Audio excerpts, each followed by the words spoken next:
Hi, guys and gals. It's Val Smith again. Today, we're going to talk about the sixth lesson in the course, the response system course, when your partner opens one heart or one spade. Preemptive raises are many times not well thought through and not really well understood. A lot of people will say, well, you just make a preemptive raise if your partner opens one heart and one spade. If you got 4+ cards supported in that suit and less than or equal to 5 points. Well, that's a pretty simplistic approach. Well, so let's delve into this a little bit more because it's really an important set of bids that fit into the overall response system. Okay, the conditions are your partner opens one heart or one spade in first or second seat. Okay, and what is a preemptive raise? Let's just make sure we all have our terms properly defined. It's a jump by the responder to the 3, the 4, or even the 5 level of the bid major. You say, well, I've only heard of the jumping to 3. Well, that's not necessarily true. Okay, it depends on what your goals and objectives are and the situation that you're dealing with.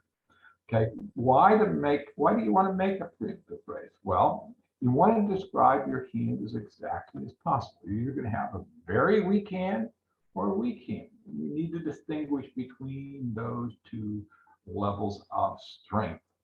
And really, the real goal is to get in the face of your opponents. You want to obstruct them by taking away as much bidding space as possible. You want to make life difficult for the opponents. And really, what you're really trying to do is make sure the opponents don't find a viable game contract. So most of the time, you're trying to keep the opponents from finding a fit in the other major. Because your partner opened one heart or one spade, they've shown 5+ cards in that suit. If you've got 4, you know that you have at least a 9-card fit. So no trump should not be a very big concern.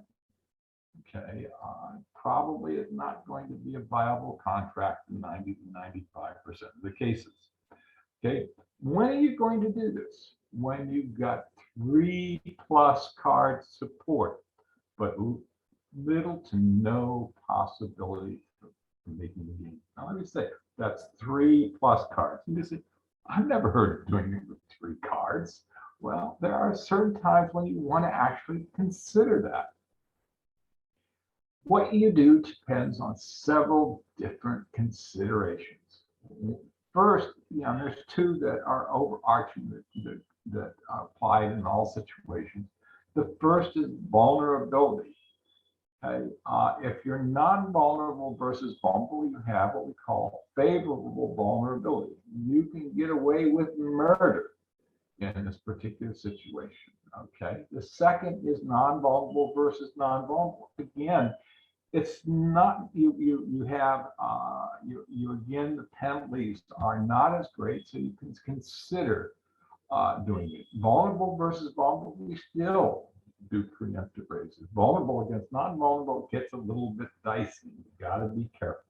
So you need to consider what the state of vulnerability is, because you have to actually look at the possible outcomes and determine which one is going to give you the best possible score.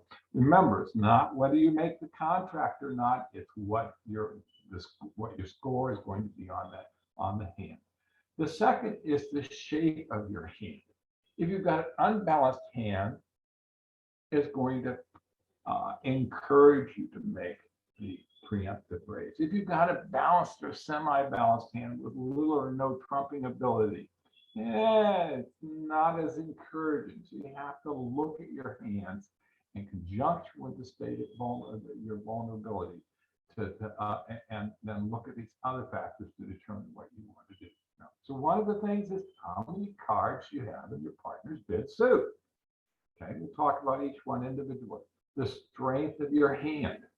Whether your partner opened one heart or one spade makes a huge difference. Okay, and whether your partner opened in first or second seat. You go, oh, gee, I really never thought about a lot of these. Well, you need to think about these because these become really important considerations in what in determining what you should bid at, and at what level. Okay, and the last one is whether the direct seat opponent, that's the person behind the opener, bid or pass. So let's look at the first one here. The number of cards and partners bid suit. I just want to reassert that you can make a preemptive raise with only three card support.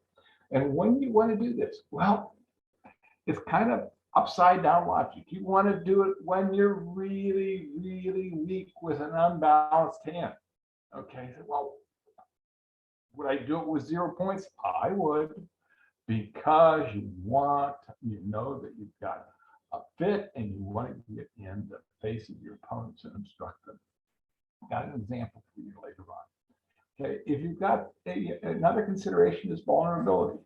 With favorable vulnerability, remember, there's a lot you can get away with. If equal vulnerability, yeah, there's still a lot you can get with. If you're vulnerable, now you need to look at that. And if you are brave and need a good score, go ahead. But if you've got unfavorable vulnerability, let me encourage you to run away and hide and fight so you can fight another day. Okay, now let's look at the other situation where you have 4+ card support.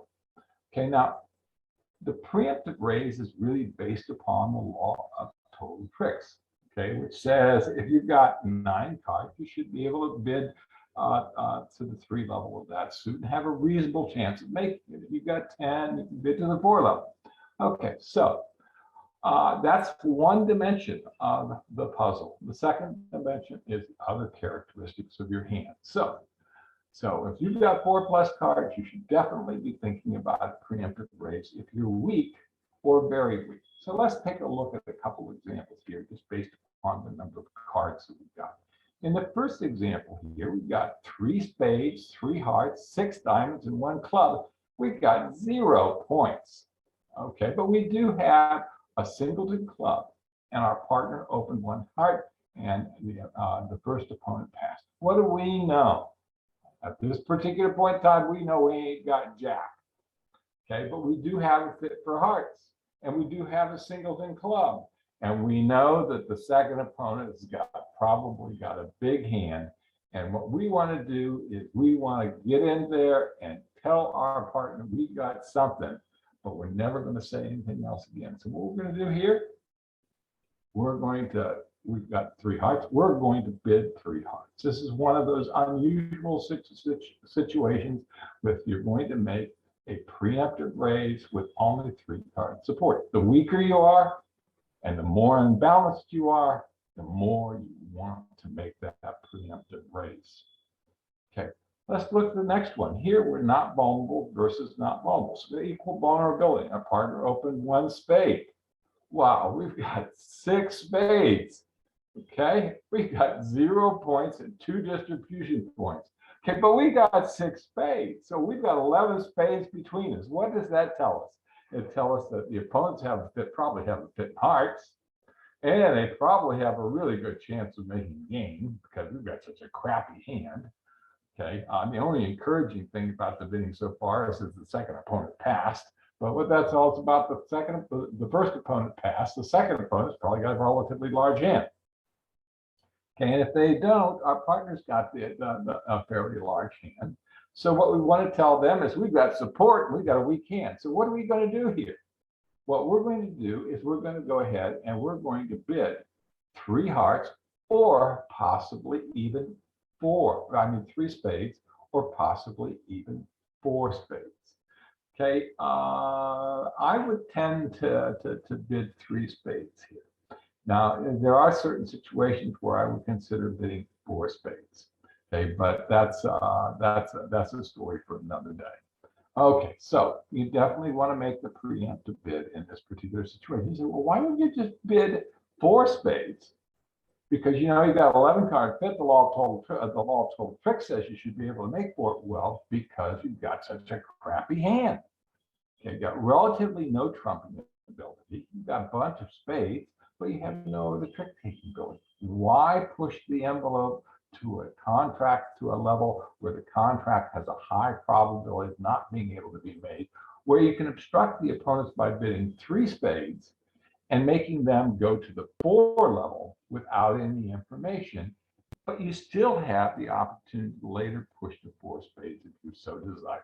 Okay, let's look at the third example here. Now we're going to make ourselves vulnerable and the opponent's not vulnerable. This is unfavorable vulnerability. Okay, in this one, our partner opens 1 heart. Hey, we've got 4 hearts and we've got 6 points, but we're totally flat. Now, let's think about this for a second. Okay, we've got 6 points. Are they quality points?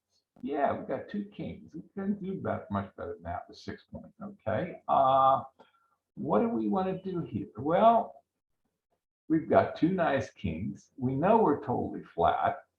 Okay, there's really no outside other value to this hand. What we're going to do is I recommend you do the preemptive raise and bid 3 hearts. Okay, even if your partner's got 18 to 19 points, being able to make game is highly unlikely because of the shape of your hand. Okay, so I would bid 3 hearts in this particular situation because it makes life extremely difficult for that second opponent. If they want to go ahead and bid 3 spades, that's fine. They can do that. Okay, you've got the king of spades behind them. You've got the king of clubs. Your partner has basically promised you two winners. You have a very high probability of being able to set that contract. So you can kind of look at this as this bit of the making the preemptive raise here is bidding a contract that you think that you can make, but at the same time hiding in the weeds so you can pounce on the opponent if they bid 3 spades to push the contract to the 4 level. Okay, now let's talk about the strength of your hand. Okay, and the general condition, as you said, you've got 3+ card support, but little to no possibility for gain. Okay, we have really 2 strength categories that we consider with respect to preemptive raises. Very weak. What's very weak? 0 to 3 high card points, and weak. 4 to 6 high card points with a balanced or semi-balanced hand. Now I'm going to put in another one here. 4 to 7 distribution points with an unbalanced hand. Okay, and why do we do that? Well, because the way that the declare play associated with each one of these is different. The relative strength of each one of these shapes is different. Okay, so now with a weak 4 to 7 distribution points with an unbalanced hand, okay, I am typically not going to make the preemptive raise. I'm going to make a constructive raise. Okay. No, I'm not. I'm going to make the constructive raise with 8 to 9 distribution points. Notice that, remember, this is 4 to 7. Okay, and a non-constructive raise with 3 card support is typically 6 to a bad 8. All right, let's take a look at a couple examples. Okay, and this first one, it's kind of extreme. We've got 6, 4, 2. We've got 4 hearts. Our partners bid 1 heart. We've got 4 hearts. Now, one of the things to note about this hand is, and we'll talk about this later also, is this hand has 3 spades. So the more spades that this hand has, the less likely the opponents have a spade bid. So we've got we don't have any points in terms of high card. We have 5 for distribution because of the board. This is actually a pretty nice hand. You've got beauty is in the eye of the beholder. And this is a pretty nice hand. I like this hand. Okay, so you've got 4 hearts. So you're going to take 2 or 3 tricks with this hand. And if your partner accidentally has diamonds, you can make a whole bunch of tricks with this hand. All right, so what do you want to do? Yes, you want to make a preemptive raise because they still might still have 10 spades between them. So you're going to want to bid 3 hearts or 4 hearts. Which one you choose is dependent on the state of the game. Okay, and I can't tell you which between 3 or 4. There's nothing definitive. It's based upon what you hear, what you see at the table, and uh, how good your ESP value capabilities are. Okay, so I'm saying, we might want to bid 3, and you might want to push immediately to 4 to obstruct the opponents. Okay, if I were playing rubber bridge and they were vulnerable, I would immediately bid 4 hearts. If I'm playing match point,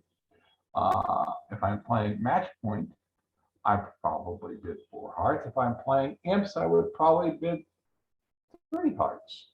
Okay, so it's difficult to determine what you want to do, but there's lots of different things you need to consider. There's no mathematical formula that says if X do Y do Z.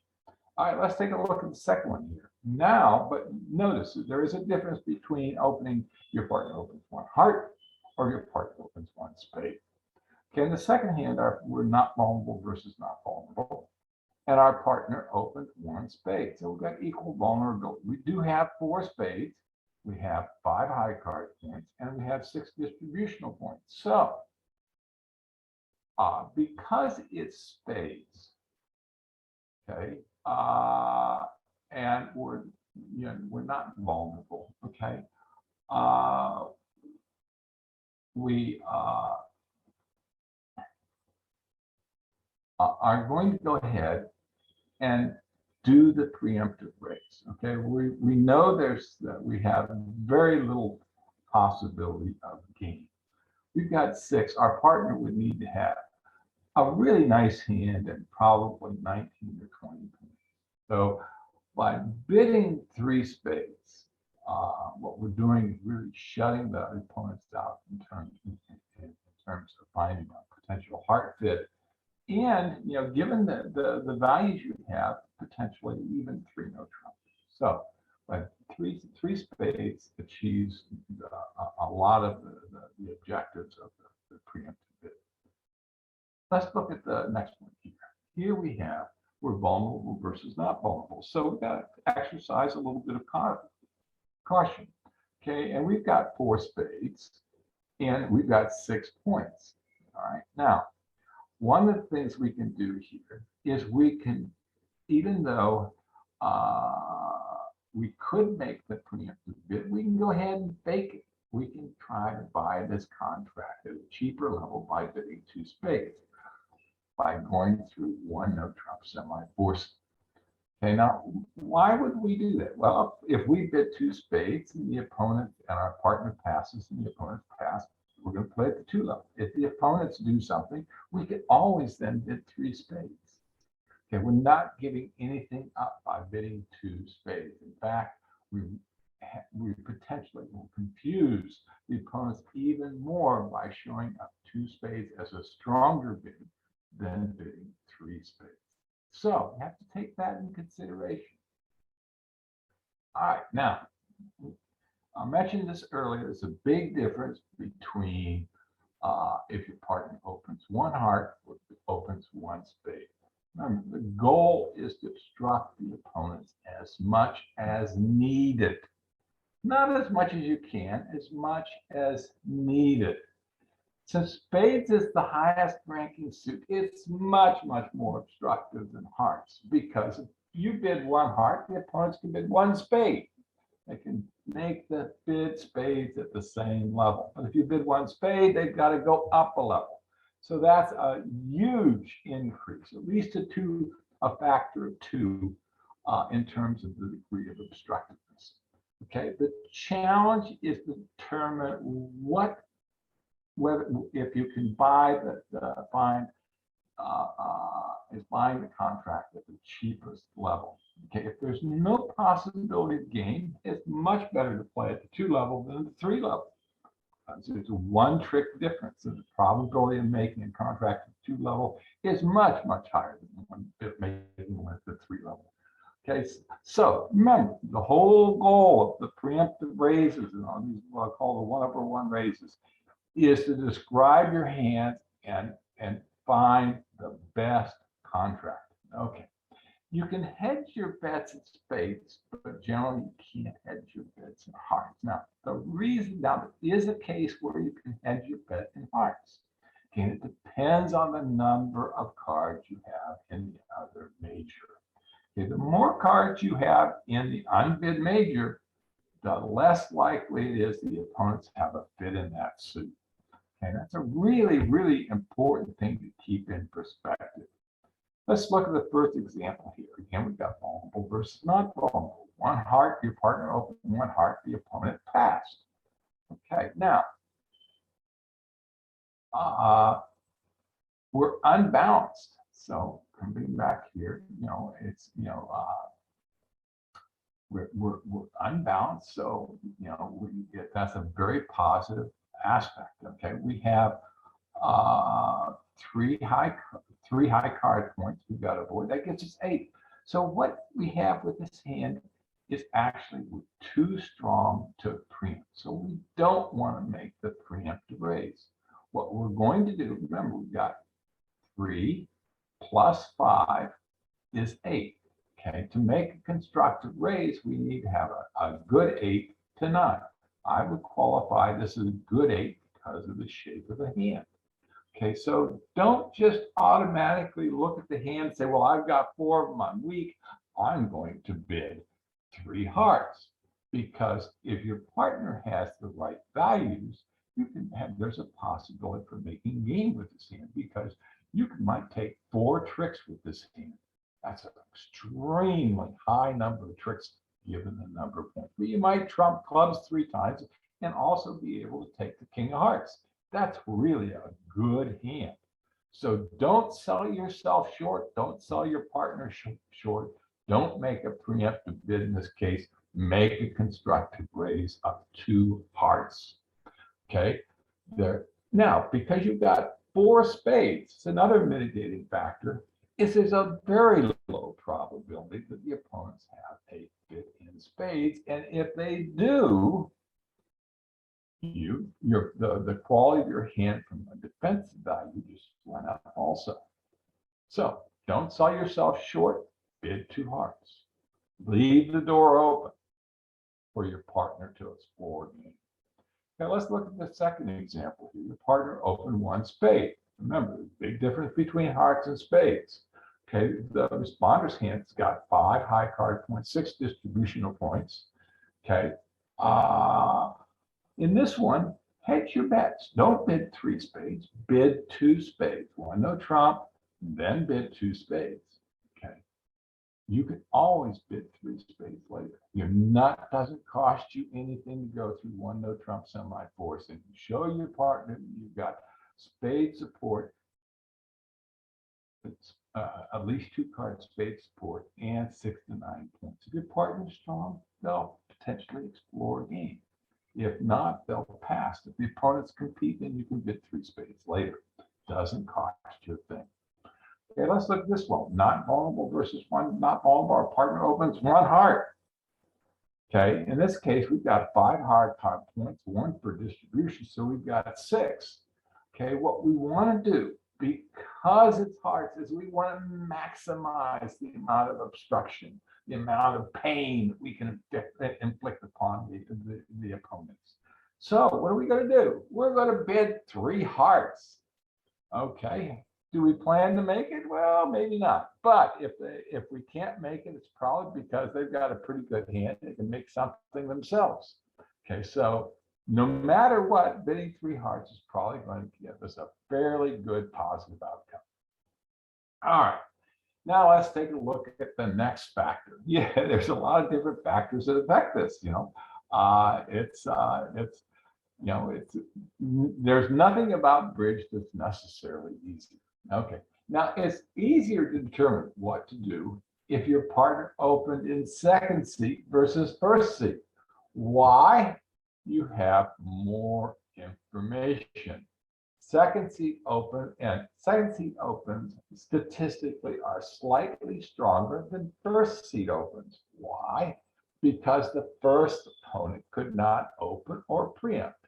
Okay, this is actually called Bayesian probability theory, if you want to know. So you're adjusting the probabilities on an action that's already occurred.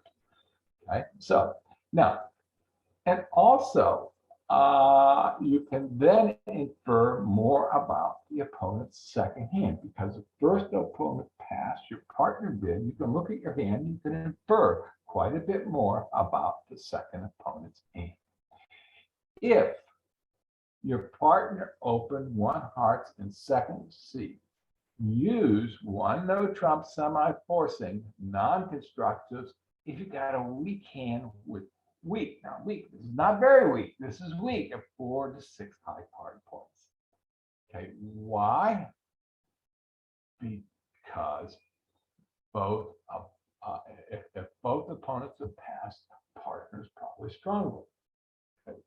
This is a weak invitation for game. Okay. Now, if you don't have any positive values in terms of aces that you can show your hand, you might consider going ahead and making a preemptive raise now, or just making the non-constructive raise and then responding negatively if your partner asks to explore it. Okay, let's look at this first example. Here we've got vulnerable versus non-vulnerable. Remember, this is unfavorable vulnerability.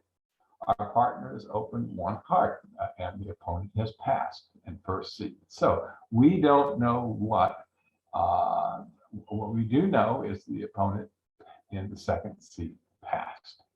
Okay, could not overcall, could not chose not to overcall or double or anything else. Okay, in this case, you've got an unbalanced hand with 6 distribution points. Okay, is there a possibility for and only one spade? So the probability that the opponents have a spade fit is relatively high. All right, now so you look the 6 distribution points, that's and 4 hearts. Here you want to go ahead and make the preemptive raise on bid 3 hearts. In the second example here, a partner opened a spade in second seat. Okay, so what do we know? We know in this case both of the partners passed. Okay, both of the opponents passed. Okay, so from that you can infer that your partner probably has a stronger open, maybe even extra values. All right, now you only have 2 high card points. You have only 3 distribution points. What you want to do is you're going to go ahead and you're going to hedge your bets here by bidding one no trump. Why are you going to hedge your bets? Because the opponents have told you they don't have a lot of points. Okay, so you're going to go one no trump, and then you're going to bid 2 spades. Okay, now if your partner asks you or explores game to explore game, you're going to bid 3 spades, signing off. So if your partner wants to explore games, you're still going to end up with 3 spades. If your partner doesn't want to explore a spade, you're going to end up in 2 spades. You buy the contract one level lower by not making the preemptive raise in this situation. Let's look at a third example here. Okay, your partner opens one heart in the second seat. Okay, and we've got 4 high card points, 5 distribution points. Now we've only got two spades here, but we do have game is possible if your partner has the correct values. But again, note both opponents have passed. So what we're going to do is we're going to go through one no trump semi-forcing again and then bid 2 hearts. That says, hey partner, if you've got a really big hand, you can do a Kokish help suit game try or another type of game try, and we can potentially look for game. All right. Now let's look at one of another factor here. It's whether the direct seat opponent is bid or passed. And we've touched on this before, but it's important just to reiterate. If the direct seat opponent is passed, okay, if partner opened in the second seat, what do we know? Both opponents have passed. So we probably have half the points, maybe even more. Okay. If you're weak or very weak, your partner probably has extra values. If there is a at least a remote possibility for gain, use one no trump semi-forcing and then support the neighbors, so it gives your partner the opportunity to explore games if they've got a really strong game. Okay. Don't shut the door on your partner. If your partner opened in first seat, it's a little bit different. Got less chance of make the preemptive raise in most situations. Okay. And we've talked about various factors about this in the previous slide. So use that information. If the direct seat opponent bids, now when you know, it says the partner opened in first seat, if not vulnerable, okay, the opponent has bid, you got to look at the bid that they made. If your partner opened one heart and one spade and the opponent doubled, then you can take that as a takeout double. They're probably saying they've got shape and 13 plus distribution points. If they bid a new suit at the 2 level, because they've got 10 plus points, you've got to know and understand what the meaning of their bid means, and then use that information. Okay. If you're not vulnerable, making the preemptive raise after the opponent's bid is not real risky. If you've got equal vulnerability, both vulnerable, be cautious. If you're vulnerable and they're not vulnerable, okay, there's just too much risk associated with the preemptive raise in my mind. Run away and fight a battle another day. Okay, if the suit is spades, consider bidding 2 spades. Remember, they probably have about half the points. You guys have probably got half the points. The better situation is you end up with more than them, but just assume each have half the points. Go ahead and bid 2 spades. You can always bid 3 spades later. Your partner can bid 3 spades later. If they've got extra value, hey, that's great. You can always bid 3 spades later if your partner passes and you wish to compete. It doesn't cost you anything. Remember, you want to evaluate each situation based upon the merits of the hand. Don't have all these preconceived ideas that A, then B. Look at your hand, gather the information, apply it. Okay, if partner opens in second seat, what do you know? Okay, the opponent and the direct seat, the third seat bids. You know the opponents have something. Okay. It's your job to figure out what all based upon what's occurred, to use the point information and shape information about their bid. Now, because you're figuring out that they probably have about half the points, just assume they do. It's up to you. You can use all the things that we discussed in this lesson and figure out what you want to do. Like I said, there's no formula. X plus Y does not necessarily equal Z. You have to look at the different dimensions of your hand. Shape, points, bidding, and the type of game you're playing, mixed versus match points versus team, and so forth. So don't use this information to determine how to best use the preemptive raise. It's a powerful bid, but use it correctly and use it in combination with the constructive and non-constructive raises together. Using it in that manner makes your bidding and the resulting results a lot better. Like always, if you have any comments about this lesson, give me a call or send me an email. Thank you very much for participating today. I hope you have a great day.